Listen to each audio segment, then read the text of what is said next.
है। हे पुत्र भरत,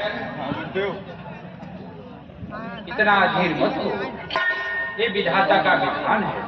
यहाँ जो आया है उसे जाना पड़ता है। हानि लाभ जीवन मरण जस अपजस विधिहान। विधाता ने 6 चीजें अपने पास रखी हैं। इसलिए हे पुत्र भरत, तुम्हारा पहला कर्तव्य है राजन के दाह संस्कार का प्रबंध करो, जिससे उनकी आत्मा को शांति मिले। प्रणाम गुरुदेव। आयुष्मान है पुत्र। हे पुत्र भरत, गुरुदेव, राज सिंहासन का बहुत देर खाली रहना किसी साम्राज्य के लिए अशोभनीय है। और तुम्हारे बड़े भ्राता पिता के वचनों के पालन हेतु वन को चले गए।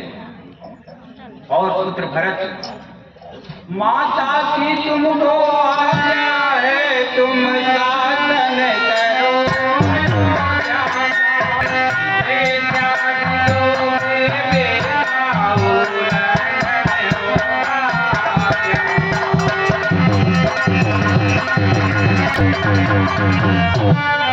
हे पुत्र भरत, मेरी बातों को ध्यान से सुनो। माँ की आज्ञा का उल्लंघन यदि पाप बड़ा कहलाता है, तो भरत लाल यह ध्यान रहे, वह पाप तुम्हें लग जाता है।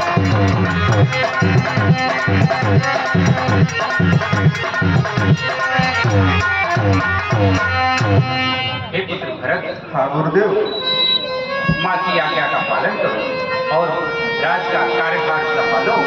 हे गुरुदेव, मैं नहीं चाहता बड़ा बनो, रहने दो छोटा ही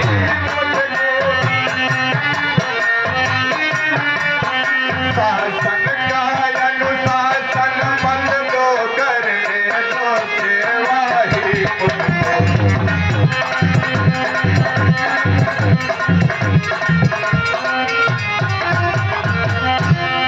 गुरुदेव, मुझे शासन करने की कोई इच्छा नहीं है।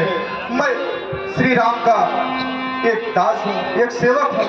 मैं उनकी केवल सेवा कर सकता हूँ। हे गुरुदेव, पर मैं माँ की आज्ञा का उल्लंघन करता कब हूँ। किस्मत में मुझको पाप लगे, अनुमोदन करता ही कब हूँ।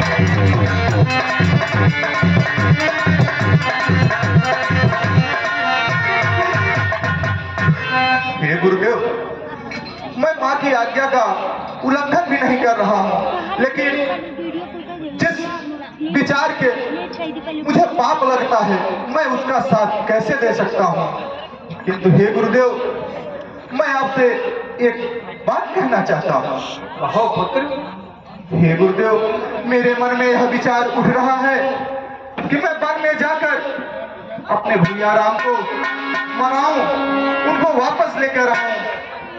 यह राज जिनका है, इस राज के जो उत्तराधिकारी हैं, मैं उन्हें उनका राज्य वापस दे दूं। मैं तुम्हारे विचार से अत्यंत प्रसन्न हूँ।